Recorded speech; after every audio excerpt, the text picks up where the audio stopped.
नमस्कार दोस्तों, मैं के मोहन आपका अपने YouTube channel IAS with Hari Mohan पर हार्दिक स्वागत करता हूं। और हम इस चैनल के द्वारा सभी विद्यार्थियों को कोशिश करते हैं कि ज़्यादा से ज़्यादा लेटेस्ट न्यूज़ के आधार पर वे सभी जानकारियां दे सके जो उनके एग्ज़ाम के लिए काफ़ी आवश्यक हैं। तो आज का जो हमारा मेन जो सेक्शन चलने वाला है वो अर्णव गोस्वामी की एक लेटेस्ट न्यूज़ आई थी अभी कुछ हाल ही के अंदर 2 दिन पहले, जिसके अंदर अर्णव गोस्वामी ने एडिटर्स गिल्ड जो ऑफ इंडिया है, एक ऐसा ऑर्गेनाइजेशन है जिसमें सभी प्रकार के एडिटर्स, न्यूज के रिपोर्टर्स और इसके मालिक सम्मिलित हैं, उधर से अर्णव गोस्वामी ने क्या कर दिया है, क्विट कर दिया है। और ये सारा का सारा जो उन्होंने क्विट किया है, ये एक टीवी पर जो लाइव टीवी था, शो चल रहा था, उधर किया और शेखर गुप्ता को इसके लिए ब्लेम किया। और स्पेशली कहा गया कि एडिटर्स या एडिटोरियल के अंदर जितने भी एडिटर्स हैं अपने एथिक्स से कॉम्प्रोमाइज कर रहे हैं, अपनी क्वालिटी से कॉम्प्रोमाइज कर रहे हैं, और जो चीज जो दिखानी चाहिए, जो न्यूज के अंदर एक्चुअल में न्यूज का मतलब होता है इंफॉर्मेशन होना चाहिए, वो नहीं दिखाया जा रहा है, बल्कि उसके अलावा मसाला न्यूज पर ज्यादा ध्यान दिया जा रहा है। अब आ जाता है सवाल कि ये न्यूज क्या है, क्यों उन्होंने ऐसा बोला, ये सबसे बड़ा सवाल है कि उन्होंने ऐसा क्यों बोला। अब आ जाता है अगला क्वेश्चन जो हम डिस्कस करने वाले हैं कि अर्णव गोस्वामी कौन है, क्यों उनकी बातों को इतना इंपॉर्टेंस दिया जा रहा है। सैकड़ों पत्रकार हैं, क्या अर्णव गोस्वामी इतना दमदार है कि उसकी खबर तक इतने बड़े चैनल पर आई। इसके बाद आ जाता है एडिटोरियल गिल्ड क्या है, इसका इतिहास क्या है, क्यों इसको हम महत्व दे रहे हैं, क्यों एडिटोरियल गिल्ड के बारे में जानना आपके लिए बहुत ज्यादा जरूरी है। अब आ जाता है उन्होंने रिजाइन क्यों किया, यह भी एक सबसे बड़ा महत्वपूर्ण पॉइंट है। और इसी के अंदर हम आपको बताएंगे फिरोज एक्ट के बारे में। आपके राइटिंग के अंदर सबसे ज्यादा इंपॉर्टेंट सेक्शन हो सकता है, जब कभी भी अगर कोई पूछ ले तो आपके मास कॉम से संबंधित इस प्रकार के सवाल जो हैं आपके लिए नंबर लाने का काम कर सकते हैं। तो ये सभी सवालों के जवाब जानने के लिए इस वीडियो को अंत तक देखिए, ताकि आपको बहुत सारी जानकारी सही तरीके से प्राप्त हो जाए। अगला सवाल इससे बताने से पहले दोस्तों, हमारे चैनल को सब्सक्राइब कीजिए, टेलीग्राम, फेसबुक, ट्विटर पर फॉलो कीजिए। किसी भी प्रकार की यूपीएससी, स्टेट पीसीएस और किसी भी प्रकार की गवर्नमेंट जॉब के एग्जाम की यदि तैयारी करना चाहते हैं तो उसके लिए आप हमारे को फॉलो कर सकते हैं गिवन डिटेल्स पर, और उसके बाद कॉल कर सकते हैं, व्हाट्सएप पर टेक्स्ट कर सकते हैं। हमारी टीम आपसे जल्द ही कोऑर्डिनेट करेगी। अब आ जाती है न्यूज। जानने से पहले अर्णव गोस्वामी को जान लीजिए। अर्णव गोस्वामी कोई छोटा मोटा पत्रकार नहीं है, फाउंडर है रिपब्लिक टीवी का, यानी पूरे के पूरे टीवी चैनल का ऑनर है, एक जर्नलिस्ट है, एडिटर है, और उसी का ही एक टीवी का एंकर भी है। जितनी भी मेजर रिपोर्ट्स आती हैं, मेजर न्यूज आती हैं, उन मेजर न्यूज यानी जितनी भी बड़े लेवल की न्यूज हैं, उन सभी न्यूज को जब भी दिखाया जाता है रिपब्लिक टीवी पर, तो अर्णव गोस्वामी को ही सबसे आगे प्रेजेंट किया जाता है। अर्णव गोस्वामी ही उनको खुद लेता है। बहुत सारे जैसे दीपक चौरसिया हो गया, दीपक चौरसिया के बाद में आपकी अदालत के अंदर अक्सर सवाल पूछते हुए आपको रजत जी दिखाई दे जाते होंगे, तो वो भी इसी प्रकार से फाउंडर्स हैं अलग अलग न्यूज नेटवर्क के। अब आ जाती है बात कि अगर इनकी बात करें बिफोर रिपब्लिक टीवी, उन्होंने काफी लंबे अरसे तक एडिटर इन चीफ और न्यूज एंकर का काम किया है टाइम्स न्यूज के अंदर 2006 से 16 तक के समय के अंदर। इस बीच में उन्होंने काफी सारे काम किए। इनका जो मेन शो जो था ही जो उन्होंने चलाया, द न्यूज आर, जो डिबेट चलती थी, लाइव डिबेट 9 बजे, उससे इनको काफी फेम मिला। और फेम मिलने के बाद इन्होंने एक और टीवी प्रोग्राम चलाया, फ्रैंकली स्पीकिंग विद अर्णव, जिसके बाद इन्हें पूरी की पूरी मीडिया जगत के अंदर बहुत नाम मिलने लगा, बहुत अप्रोच मिलने लगी, सैकड़ों लोग इन्हें जानने लगे। इसके अलावा 2008 में इन्होंने रामनाथ गोइंका अवार्ड जो है अपनी एक्सेलेंस की वजह से, जर्नलिज्म में एक्सेलेंस की वजह से जीता था। यानी कि एक बहुत बेहतरीन रिपब्लिक टीवी, जो एक बहुत बेहतरीन रिपोर्टर, बहुत बेहतरीन एडिटर रहे हैं। हालांकि कुछ व्यक्ति जो हैं मेरी इस राय से सहमत नहीं हो सकते, वो उनका अलग ओपिनियन है, अलग बात है, लेकिन सबके व्यूज अलग अलग हैं। बट प्लीज मुझे भी अब ऐसा मत बोलने लग जाना कि ये बीजेपी का भक्त है या कांग्रेस का है। मैं किसी के पक्ष में नहीं, अपना जो सच्चाई है वो आपको रिप्रेजेंट कर रहा हूं। जो आपकी लिखत है, जो भी आपकी राइटिंग्स है, जो भी आपके एग्जाम्स में मिलता है, जो भी डिटेल्स है, मैं सिर्फ वो प्रोवाइड करता हूं। अब आ जाती है एजुकेशन की बारी। तो एजुकेशन के अंदर इनके बारे में बताया जाता है कि आर्मी ऑफिसर थे, तो आर्मी ऑफिसर का जैसे अलग अलग जगह बार बार ट्रांसफर होता रहता है, तो इनको भी बार बार कई सिटीज के अंदर जाना पड़ा अपने पिता के साथ। 10वीं क्लास की स्टडीज जो थी सेंट मैरी स्कूल, जो Delhi cantonment area, Delhi cantonment में था, वहां से 12वीं क्लास इन्होंने स्टैंडर्ड बोर्ड केंद्रीय विद्यालय जबलपुर कैंट से की। इसके बाद गोस्वामी ने बैचलर ऑनर्स किया सोशियोलॉजी के अंदर। द हिंदू कॉलेज के अंदर इन्होंने, दिल्ली यूनिवर्सिटी से इन्होंने कहा आगे स्टडीज किया। 1994 के अंदर कंप्लीट की इन्होंने मास्टर्स अपनी एंथ्रोपोलॉजी के अंदर। एंथ्रोपोलॉजी स्टडी ऑफ मैनकाइंड होती है दोस्तों, जो कि उन्होंने स्टडी पूरी करी है एंटोनीज कॉलेज के अंदर, जो कि ऑक्सफोर्ड यूनिवर्सिटी का एक पार्ट है। तो इस प्रकार से इनके एजुकेशन की बात की जाए तो इन्होंने लगभग बहुत बड़ी और बहुत पैरेलली लगातार बहुत सारी एजुकेशन अपनी फील्ड से रिलेटेड करते गए हैं, जिसके अंदर इनके बारे में हमेशा से एक नाम बना रहता है और इनकी बातों को लोग सुनते हैं, हर चीज के पीछे फैक्ट बताने की कोशिश करते हैं। तो अब हमने जाना कि अर्नब गोस्वामी जो कि फाउंडर हैं आपके रिपब्लिक टीवी के और उधर के एक एडिटर भी हैं, तो अब उन्होंने क्या बोला उस न्यूज को जानना है। मैं इतना सारा पढ़कर सुनाने की जगह मेन पॉइंट्स बताता जाता हूं, ध्यान दीजिएगा।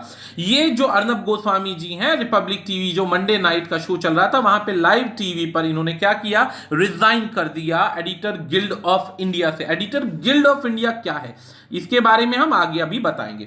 एडिटर गिल्ड ऑफ इंडिया के अंदर इन्होंने रिजाइन किया। रिजाइन करने का मेन मुद्दा जो था वो मुद्दा था कि मुंबई में पालघर के अंदर 2 साधुओं को भीड़ के द्वारा पीट कर मार दिया गया। पीट कर मार दिया गया और पूरे के पूरे एडिटर्स की जो टीम है, जो अलग अलग एडिटर्स हैं अलग अलग टीवी चैनल्स के, उन्होंने इसके बारे में एक भी शब्द नहीं बोला, कुछ भी चीज या रिपोर्ट्स अपने रिपोर्ट चैनल्स पर नहीं दिखाई है। जब रिपोर्ट पर नहीं दिखाई तब उन्होंने शेखर गुप्ता जो कि एडिटर, जो आपके ये एडिटर गिल्ड के जो चेयरमैन है, ऑर्गेनाइजेशन प्रेसिडेंट हैं, इनके बारे में बोला कि इस तरह से ऑर्गेनाइजेशन की जो क्रेडिबिलिटी है वो समाप्त होती जा रही है। क्रेडिबिलिटी का मतलब ये कि जिन एथिक्स के आधार पर, जिन मेन मुद्दों को ध्यान रखते हुए एडिटर गिल्ड को बनाया गया था, एक संयमता बनाई गई थी, इस ऑर्गेनाइजेशन के कुछ नियम बनाए गए थे, उन नियमों का पालन करने की जगह ये मसाला खबर को दिखाने की कोशिश कर रहे हैं। इस पर उन्होंने डायरेक्टली शेखर गुप्ता जो कि इसके प्रेसिडेंट है, उनको लाइव इन्होंने क्या कहा, अब इन्होंने सीधा बोला कि क्रेडिबिलिटी खत्म हो रही है, जिससे क्या है कि जो साइलेंस है वो डिस्ट्रॉय की जानी चाहिए। टाइम आ चुका है डिस्ट्रॉय करने का, जो ये अनावश्यक साइलेंस बनी हुई है और सारे के सारे पैरेलली चलते जा रहे हैं। एडिटर गिल्ड ऑफ इंडिया की बात करें तो एक सेल्फ सर्विंग ऑर्गेनाइजेशन बनाया गया ताकि टीवी पर जो रेजिग्नेशन जो था वो उसके द्वारा दिया गया था। एक लॉन्ग टाइम पीरियड से जो अर्नब गोस्वामी हैं इसका हिस्सा रहे हैं और इन्होंने पहली बार ऐसा हुआ है किसी ने लाइव टीवी पर कंप्लीटली बिना किसी कॉम्प्रोमाइज के इधर क्या किया, रिजाइन दे दिया। अब शेखर गुप्ता के बारे में कहा गया कि कॉम्प्रोमाइज कर रहे हैं जर्नलिज्म के बारे में। अब अगला पॉइंट आता है, यहां पर जो मेन मुद्दा था वो 2 साधुओं का था, 2 साधु प्लस एक ड्राइवर का था। जो साधु और ड्राइवर कंदिवली से जा रहे थे सूरत किसी फ्यूनरल को अटेंड करने के लिए गुजरात में। इस बीच में उनकी गाड़ी को रोका गया, कुछ लोगों के द्वारा उनको मारा गया, पीटा गया और तब तक पीटा गया जब तक उनकी जीवन की समाप्ति नहीं हो गई। और उन पर एक इल्जाम लगाया गया कि वो बच्चा चोर थे या चोरी करने आए थे, जबकि इस चीज का कोई ऐसा प्रूफ नहीं है। ये जरूर प्रूफ मिलता है कि वो कहां से चले और कहां तक आ गए और टाइम स्पैन के बारे में। बीच में उनकी हत्या कर दी गई और इसके पीछे कोई भी न्यूज चैनल आगे स्टैंड अप नहीं ले रहा है। 100 से ज्यादा लोग इसके अंदर इन्वॉल्व हैं। पुलिस ने कहा है कि उनको अरेस्ट किया गया है। हालांकि इस पर जो महाराष्ट्र के जो प्रेजेंट सीएम है उन्होंने अपनी एक प्रॉपर रिपोर्ट भी दी है, प्रॉपर इंफॉर्मेशन भी दी है कि इन्होंने 100 से या 150 से ज्यादा लोगों को इससे रिलेटेड अरेस्ट किया है और एक दरखास्त भी की है कि इससे रिलेटेड किसी भी प्रकार का कम्युनल दंगा या कम्युनल रूप ना दिया जाए। तो इस परिस्थिति में जो उनकी पॉइंट है, उनकी जो इंफॉर्मेशन है, कहां तक सही है कहां तक गलत है ये कोई नहीं जानता, लेकिन इस पर पूरी की पूरी मीडिया सेक्शन शांत बैठी है, यानी कि वो सिर्फ और सिर्फ वो खबर दिखाना चाहते हैं जो बेनिफिशियल है, जिससे बात रेज हो, आपकी सच्चाई दिखाई जाए, उस पर कोई खबर नहीं दिखाई जाती। अब मॉब लिंचिंग चाहे किसी धर्म के आधार पर हो, जेंडर के आधार पर हो, कास्ट के आधार पर हो, समाज को पता होना चाहिए कि किस बात पर क्या प्रॉब्लम क्रिएट हुआ। अब अगला पॉइंट आता है, इस बात पर जब कोई नहीं बोला तो अर्णब गोस्वामी जी ने नाराज होकर के इस पर अपना रेजिग्नेशन दे दिया। हालांकि अर्णब गोस्वामी जी इससे पहले भी एक और ऐसी ही ऑर्गेनाइजेशन से रिजाइन कर चुके थे और उस पर भी यही पॉइंट था कि वो जब कॉम्प्रोमाइज नहीं करते एथिक्स के नाम पर, जब उनके एथिक्स को हर्ट होता है वो उसे ड्रॉप कर देते हैं। तो बात आती है एडिटर्स गिल्ड की। तो एडिटर्स गिल्ड की सभी प्रकार की जानकारी आपको ये जो गिवन वेबसाइट दी गई है यहां से मिल सकती है। बाकायदा मैंने वहीं से ही सारी डिटेल लिया है ताकि बच्चों को बता सकूं।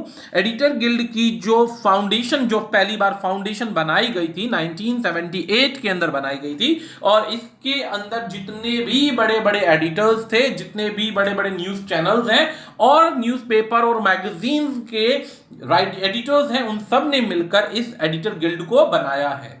गिल्ड का मतलब होता है दोस्तों एक ऑर्गेनाइजेशन जो किसी भी मुसीबत के खिलाफ या मुसीबत के समय डटकर उसका सामना करे और सदैव तैयार रहे किसी भी परिस्थितियों को झेलने के लिए। अब जब परिस्थितियों को झेलने के लिए ये गिल्ड जो एक गिल्ड बनाई गई थी, तो इसका दो ही ऑब्जेक्टिव था, सिर्फ दो ऑब्जेक्टिव था।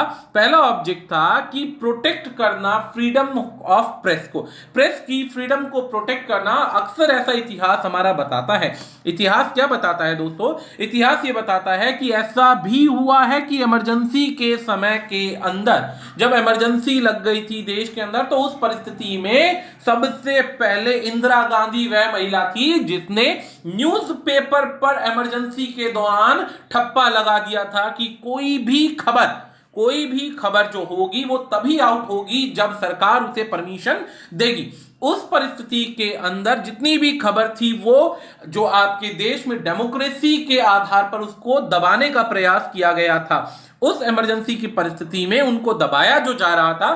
तो उस सिचुएशन को ध्यान में रखते हुए एडिटर्स गिल्ड को बनाया गया।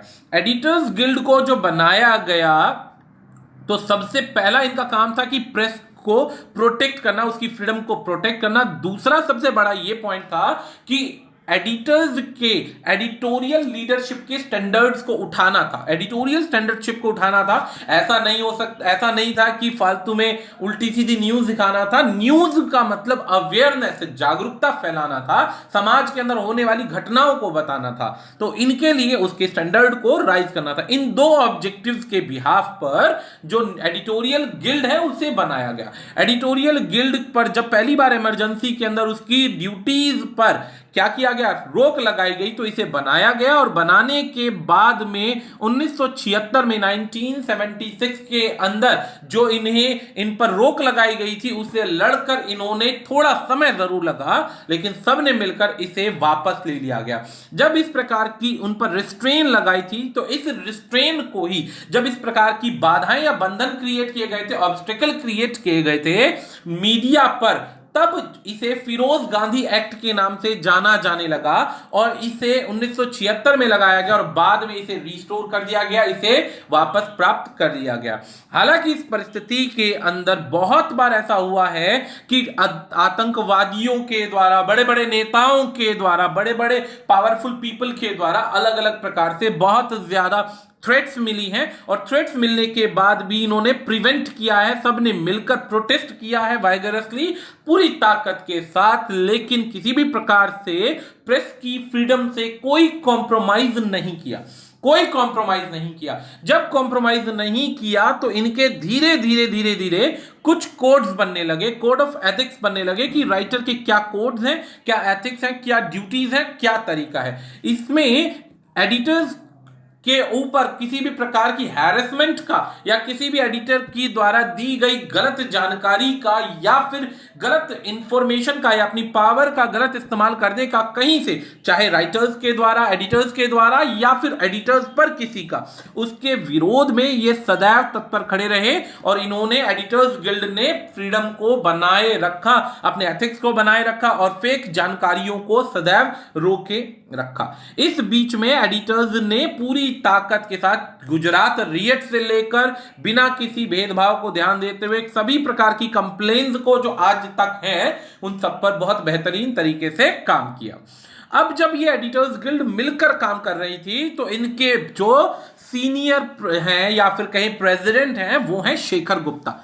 शेखर गुप्ता के कंट्रोल में बनी हुई ये जो टीम प्रेसिडेंट इलेक्ट किए गए, तो इस टीम के आधार पर यही रीजन था कि शेखर गुप्ता को उन्होंने पॉइंट आउट किया, पॉइंट आउट करने के बाद अपनी सारी जानकारी दी। दोस्तों ये इसका कॉन्टेक्ट नंबर, ये इसकी सारी डिटेल्स हैं, ये इसका ईमेल आईडी है और जैसा कि ये सारी की सारी डिटेल के लिए मैं आईडी की जानकारी दे चुका हूं। इसकी जो मेंबर्स की लिस्ट है बहुत लंबी है, मैंने हल्का फुल्का इंफॉर्मेशन दिया है, फर्दर जानकारी के लिए आप इसके लिए इस वेबसाइट को खोल सकते हैं। लेकिन एक चीज है कि ये आपके एग्जाम से रिलेट किसी भी तरीके की जानकारी जो इसके मेंबर्स की जानकारी है फायदा नहीं देगी। अब बात आ जाती है अर्णब गोस्वामी ने क्या बिना सोचे समझे, ऐसे ही बिना सोचे समझे रिजाइन दे दिया या कोई रीजन था? अर्णब गोस्वामी जी ने रिजाइन देने से पहले अपने एनबीएफ को क्या किया गया था? एनबीएफ का मतलब न्यूज ब्रॉडकास्टर फेडरेशन को बिल्ड कर लिया था। इन्होंने पहले ही न्यूज ब्रॉडकास्टर फेडरेशन को बिल्ड कर लिया था और इसके अंदर इंडिया की लार्जेस्ट एसोसिएशन बनाई जिसमें 78 चैनल आए, 78 चैनल आए और इन सब ने मिलकर अर्णब गोस्वामी को ही इसका प्रेसिडेंट बना दिया। अर्णब गोस्वामी को जब इसका प्रेसिडेंट बनाया गया तो इसके अंदर 78 चैनल हैं। 78 चैनल के बाद 14 छोटी बड़ी भाषाएं हैं। छोटी बड़ी इसलिए क्योंकि कई स्टेट्स में बोली जाती है, कई पर नहीं है। 25 स्टेट्स के न्यूज चैनल, मीडिया, मैगजीन सब इसके हिस्से बने हैं और इसके अंदर आगे फर्दर वही काम किया जाएगा जो अब से पहले उसमें लगातार जो एडिटर्स गिल्ड के अंदर लगातार किया जाता आ रहा है। तो अपने चैनल को भी रिप्रेजेंट करने के लिए प्लस एडिटर्स गिल्ड के अंदर आने वाले एथिक्स की कमियों को ध्यान में रखते हुए उन्होंने ऐसा किया। तो फाइनली हमारा ये वीडियो इस पॉइंट पर समाप्त होता है जिसके अंदर हमने ऑल ऑफ पॉइंट्स को कवर किया, सारी जानकारी दी। आशा करते हैं आपको समझ में आ गया होगा और कोई भी दिक्कत हो, कोई भी प्रॉब्लम हो, कमेंट कीजिए, हम खुद आपको इसके रिप्लाईज करेंगे। तब तक के लिए शेयर करते रहिए, फॉलो करते रहिए और हमें भी इसी प्रकार आपका साथ मिलता रहेगा तो हम आपको फर्दर जानकारी देते रहेंगे। आज के लिए इतना ही, धन्यवाद।